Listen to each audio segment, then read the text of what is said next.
یو منصوبه ده، خطرناک سازش د یو هفته دوه کې روان دی. فرانس کې وایي ساینسدانانو یو پیشنګویي وایي کړی ده. دا خبره تاسو ته دې لپاره کوم چې ذهنونه هم لږ کلیر وي. بعضې خبرې ډېرې ضروري ځکه د دین په باره کې خطرناک سازش.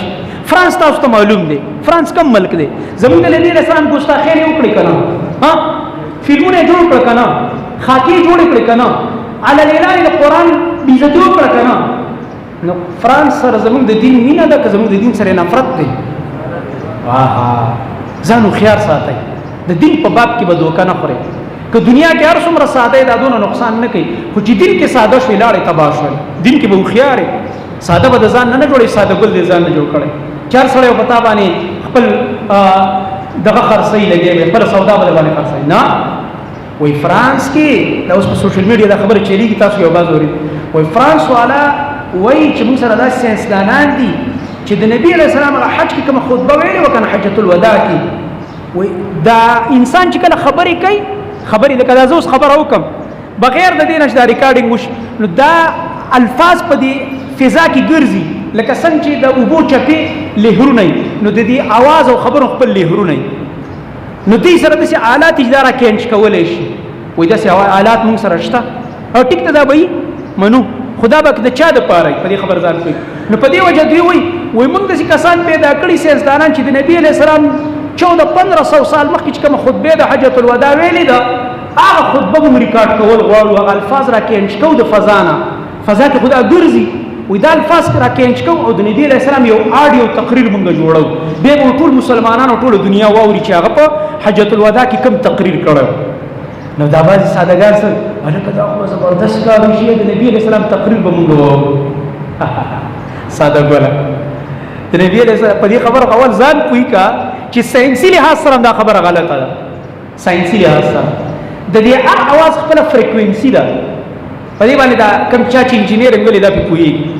فریکوینسي چې د چا هله ریکارډ کېدی شي چې مخکې نه د هغه یو آډیو یا ویډیو ریکارډینګ د اواز موجودي، چې مخکې نه یو تا سره یو اواز موجودي، هله د هغې په ترو ای بنیاد وګرځوه، د هغې په ترو به بیا دا اواز ته راکینچ کېده یو ځای نه.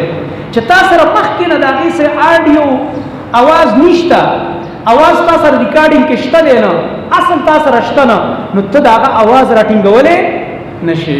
موږ چېرته د خپلو پلارانو نیکونو تقریرونه هم راټینګ کوي. زموږ د نبي تقریر په دې صحیح بخاري کې څه دی؟ محفوظ دی الحمدلله.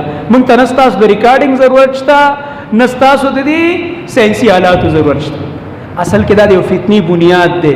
ساده مسلمانانو په دې دوکه کې یو کس به وګوري چې غوړ شان اواز به او داسې غټ غوندې اواز به خلک به متاثره کوي، دوی به خپل د دې آډیو د دې خپلې سیسټم یې د اواز غوړول او ښایسته کول.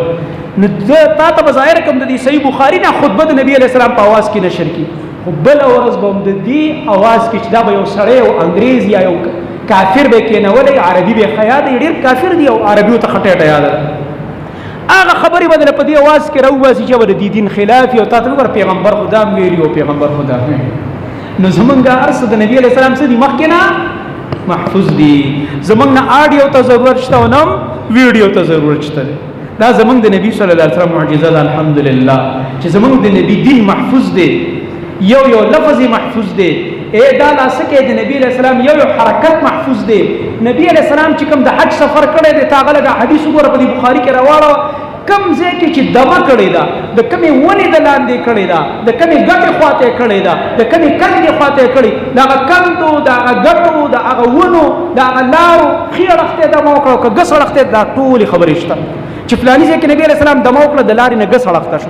بیا چې مخکې لاړو صحابو یې دمه وکړه نو ښي اړخ ته شو. ښي اړخ ته چې لاړی دومره قدمه لاړو چې لاړی نو یو ونه وه او ونې خواته یو بله غټه ونه وه، اول ته یو ډېرکۍ وه، اول ته دا وه، اول ته دا ټولې خبرې په حدیث کې شته. صحابو درته د کاڼو د بوټو قصې هم کړي دي چې نبي علیه السلام کوم ځای کې ناست دی، دلته داسې کاڼی او داسې بوټی او دلته داسې یو کنده وه، دلته یو خوړ و، دلته فلان و، دلته فلان و، دا ټولې خبرې په حدیث کې شته. نو لہذا په دې قصو مه دوکه کېږئ.